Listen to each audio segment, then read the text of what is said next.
Good morning. My name is Neena Burgher, and this is my husband, Ryan, and we are very excited and humbled, and also I'm a little nervous to be able to speak to you this morning about how the Lord is working in our lives. Ryan and I have the privilege of serving together, and we have created a ministry called Agatas. Agatas is a made-up word. It is a combination of the word agape, which means love, and veritas, which means truth. And so the driving force behind Agatas is that we love because we know the truth. And one of the ways that Ryan and I get to show love to our community is by hosting free sports camps to kids in the Warsaw-Winona area. And so currently right now we are able to host 3 different camps. We have soccer, we have baseball, and we also have basketball. So Agatas started about 7 years ago when we were at Mission Point over at Lakeland Christian Academy, and Kondo was talking about, he was preaching about not wanting to look back. If you're feeling called to do something by God, just do it. Don't look back someday and regret not doing it. So I looked at Neena and I said, all right, we're gonna do a free soccer camp. So from that point, we decided just to put on a free soccer camp for kids in the community. And while we were going through it, I really started thinking about, so there's some pictures behind us. So this was actually our first soccer camp, Lakeland Christian Academy. But as we were going through it, this camp had 2 goals. It was 1, to reach out to kids that might not be able to afford to go to any other camp, and 2, to use the passions and abilities that I was given to impact the community and impact people for Christ. So as we were planning this and as we were going through it, I really started thinking about the story of how Jesus fed 5,000. And there was a boy that just showed up. He had bread and he had fish. And God used the little bit that he had to bless the magnitude of people. So as I started thinking about more like, all right, what do I have in my life? And I had played soccer at Warsaw, I played soccer at Grace, and then I coached at Huntington University. So I had soccer. That's the little bit that I had. So I figured if God used a boy with bread and fish, the little bit that he had, maybe he could use the little bit that I had, soccer, to bless the magnitude of people. So I gave that to him, and we did our first soccer camp.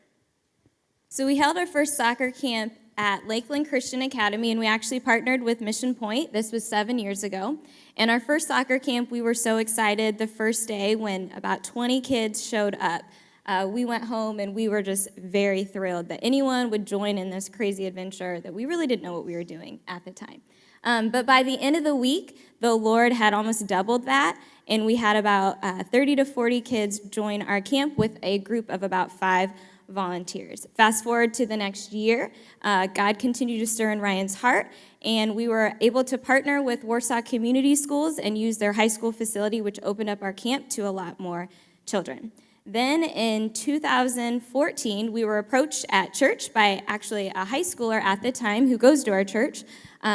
His name is Alex Miller, and he asked us what we could do to combine his love of baseball and to merge that with Christ. And so he asked us if we wanted to work with him and develop our very first baseball camp. And if you know the Burgher family, we don't do baseball at all, so we were definitely stepping out of our comfort zone. And I actually think our first response was absolutely not. But the Lord definitely stirred in our hearts and changed that. And so by the grace of God, we were able to find a place at Lincoln Elementary School where I teach, and we were able to scrounge up enough baseball equipment to host our first soccer camp. And so we just kind of carried on for the first couple years. We did soccer and baseball. And then in 2016, we met Ryan Bricker. And Ryan Bricker he was a like-minded sports junkie, but he loves basketball and feels very strong about basketball. And so we watched what Ryan was doing, and we asked him to partner with us and to start our first basketball camp. And so that was in 2016, and we've just kind of stayed with those 3 sports since then. The crazy part about Agatas is when we started this, we really had no idea what we were doing or what was going to happen. We were so happy to just have 30 kids show up. And that was our first year. In 2017, total people with camp counselors and volunteers and then kids who were able to come to our camp, Agatas in those 3 sports were able to impact over 700 kids. And already we've had 2 camps in 2018, and we have already been able to work with over 500 kids. And so we are just so blown away at how the Lord has just taken a simple yes and blessed this ministry. So again, you're just going to continue to see the different camps that we have going through, scrolling behind us. But as our camps continue to grow, it's a blessing, but they're filling up so fast when we put the registration on. For example, our soccer camp this year, we had 175 people sign up in an hour and 15 minutes for these camps. So we were challenged at a meeting with K21 to get back to the original goal of reaching kids that might not have the ability to go to other camps. So we started a pop-up camp. So this, about 4 weeks ago, we partnered with Leesburg Grace Brethren Church.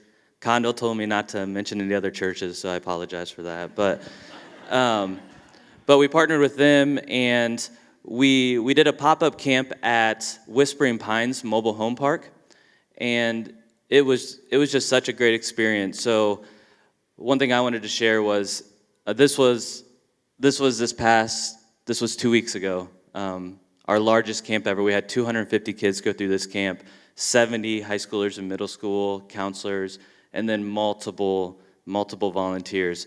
But, sorry, Bear, you're in there. You're in there. So anyways, sorry.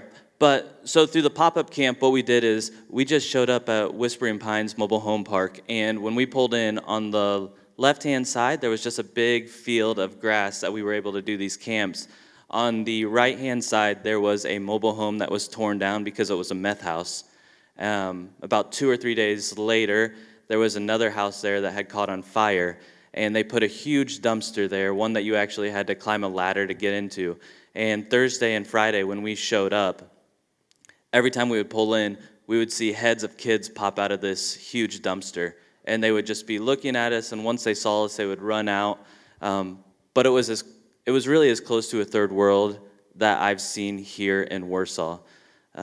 But as this camp went on, it was 5:30 to 7:30 at night, and our original goal was to give a snack to each one of these kids every single day, and then on the final day, maybe feed them dinner.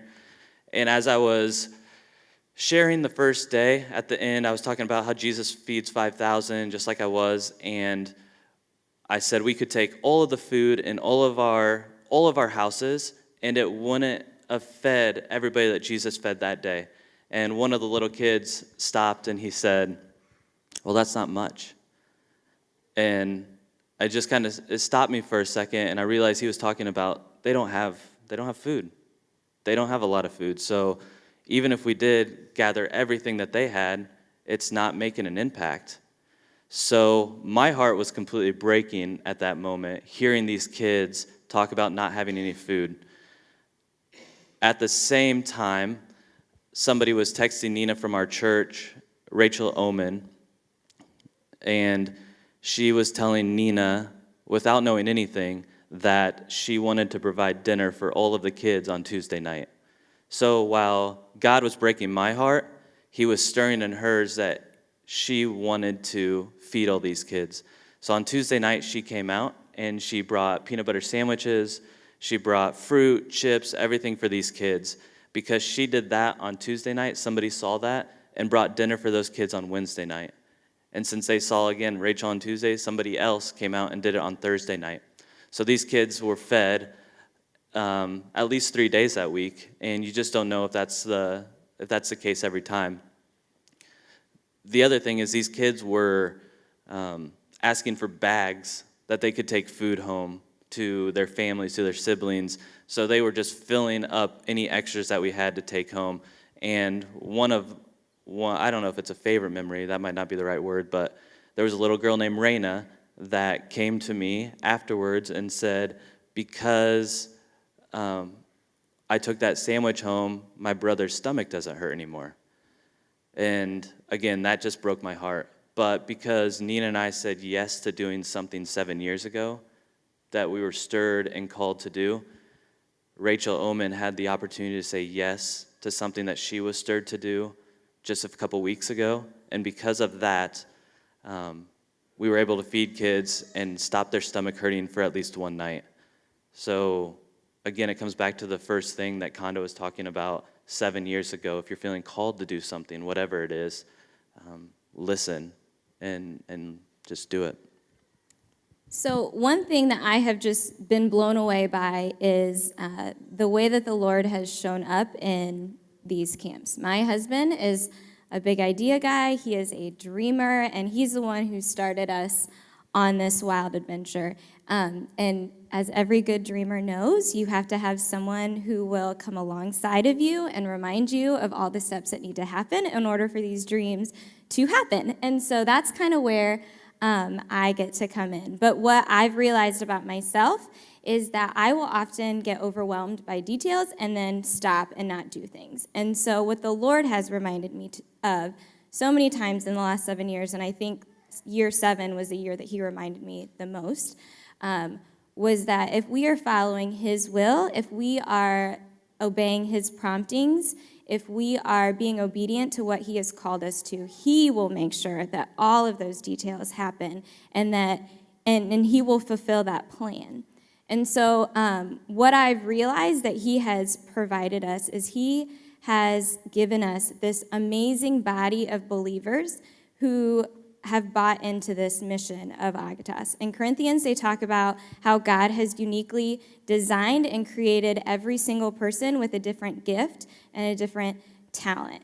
And what I've been able to see firsthand is how the Lord is using his church to see that happen. We love Mission Point. We have gone to Mission Point for several years, but this is not a Mission Point thing. Agatas is not a Mission Point thing. It's a God thing, and we truly, truly believe that. Just a few weeks ago, we were able to work with 2 pastors from other churches, and they wrote curriculum for all of our kids and then led them in Bible stories every day. And then Jen Neer worked with those 2 pastors and created small group questions for everybody. And it's not just church people who have jumped ship and helped us.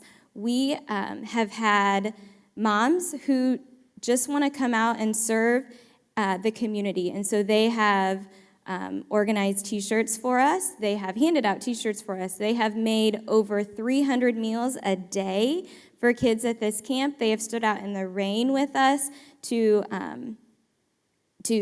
send kids home, and they have greeted kids with happy faces. And all of those things are just unique ways that God has designed his church and his body to partner with us. And I have just been so blown away at how he has done this and how he has allowed us to be a part in it, both with very different gifts. I don't have the gift of athleticism. I will find every excuse not to work out, and my kids beat me in sports every day. So being athletic, I don't offer anything in that. But the Lord has used my gifts and my love of children to be able to work with this sports ministry, and I'm just so humbled that he has given me that opportunity. So like Nina said, just a couple weeks ago, they were making over 300 meals. So our camps, what we try to do is every day we share Christ with these kids, all the kids that come to our camp. The other thing we do is we're trying to do leadership development. So all these kids coming in, middle school and high school age kids that might not get a lot of leadership opportunities, we're putting them in charge of kids in our camp. So our goal is for a kid to go through 1st through 6th grade through the organization, and then once they hit 7th grade, they come back and they start serving with the 1st graders or the kindergartners, so they're getting that leadership development. The other thing we do is we bring people in throughout the community. So they might come and talk about different passions that they have.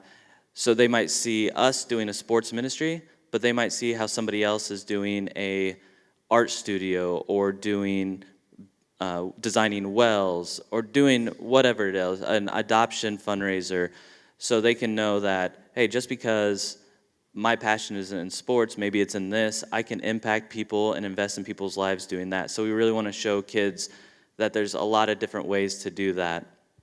The picture behind me is Neena's dad, KT Kishan, is actually our director of India operations, let's say. So he saw what we were doing and he thought it was awesome, and he said, let's impact kids in India using sports. So we actually have Agatas India also. So there's been 3 or 4 soccer camps, and KT just started a basketball camp over there also that you might see some pictures of up there.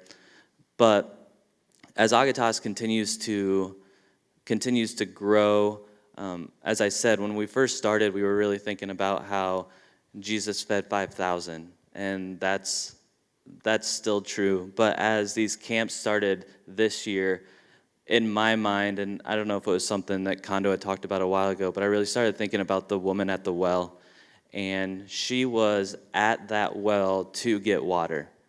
That's why she was there. But Jesus showed up, and he provided her with living water. He gave her so much more than she was expecting or that she was wanting. So as I think about Agatas and what it can do, we offer basketball, soccer, baseball, but honestly, we don't care about the sport. That is just the well. And if these kids are having fun and these middle school and high schoolers are enjoying their time leading others, and we can make it a time where people are coming and feeling loved and cared about and hearing truth, then we're going to get the kids there. We're going to get the people coming, and that's just the well. And they think they're coming for the athletics, but our goal is that they're leaving with so much more than that. We want to provide them with living water when they come to our organization. And that is the goal of Agatas. And we didn't know it was going to be like this when we started it 7 years ago. And we have no idea what it's going to look like 7 years from now. But again, our goal is when people come to our organization, anything, that they leave with so much more than what they thought they were getting. So I think that's Kondo's cue.